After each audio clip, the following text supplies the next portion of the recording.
Snow kiting is freedom. You're harnessing this natural power that is always there, even though you can't see it. It's just a really cool feeling to get that much adrenaline from such a simple thing in a way. So last year I won here at Red Bull Ragnarok in the men's snowboard division. The race is about just over 100 kilometers. There's 5 laps, so depending on wind speeds, it could take you anywhere from 4 hours to 5 hours, and there is a time limit, so not everyone completes the race. The start is probably the most exciting thing. It's a mass start. Everyone's sort of parked on the line, ready to go, waiting for the horn.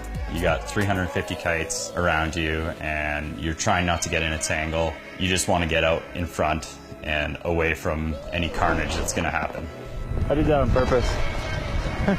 You want to watch other kites, also what maybe the clouds are doing in the sky, like read weather patterns. If you notice the weather's getting warmer, the wind can get pretty light. If you see a dark, nasty cloud, probably going to be full of high, gusty wind. The biggest thing is you don't want to get stuck in a hole where there's no wind down below. If it's high wind, you want to stay away from ridge tops where you're going to get blown off the top of the mountain.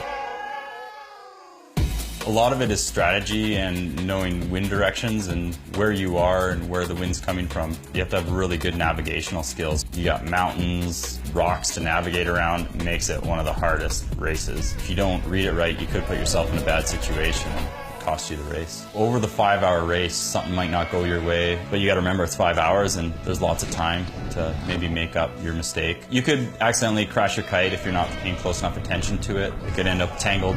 It's a tough terrain and it's a tough environment to race in. The total length of my snowboard is 216 centimeters. It's very stiff, so it's good for edging and using it against your sail to go upwind. It's a wood core wrapped with like a fiberglass top, as well as a very hard plastic bottom. Because it's a long distance race, we need the wax to last for a really long time. It's going to make or break your race. It creates a water repellent surface, which helps break surface tension and gets you the best glide possible. So I layer quite a few layers of hard, really cold wax into the bottom layers of the board. In here you can see all the texture. There's a bit of structure to the board, which allows the wax to absorb into, sort of like a sponge. It's really important to get the wax deep into the base, and the wax will last for longer.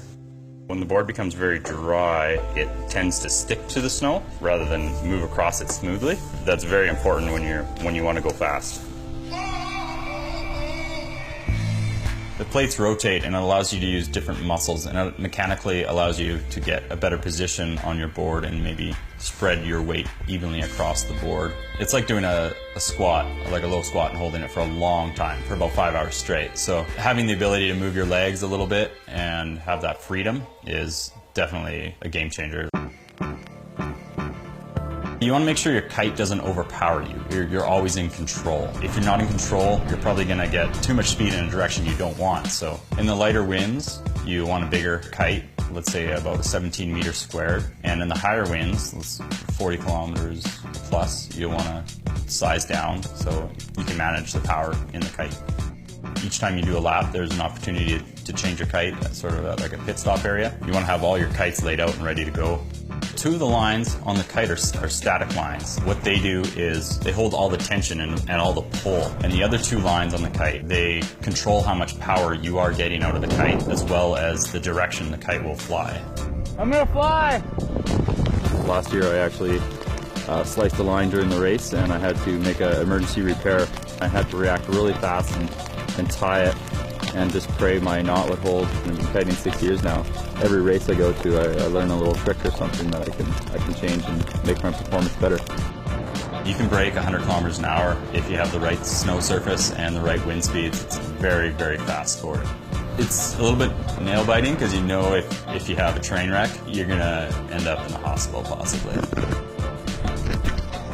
So if the wind dies, you have decisions to make. Am I going to pack up my kite, or am I going to try and launch it again? You really have to make key decisions, and key decisions fast. You might have to hike, walk for 30 minutes before you get the chance to fly again. If you don't trek up a mountain very often, that can be the hardest part.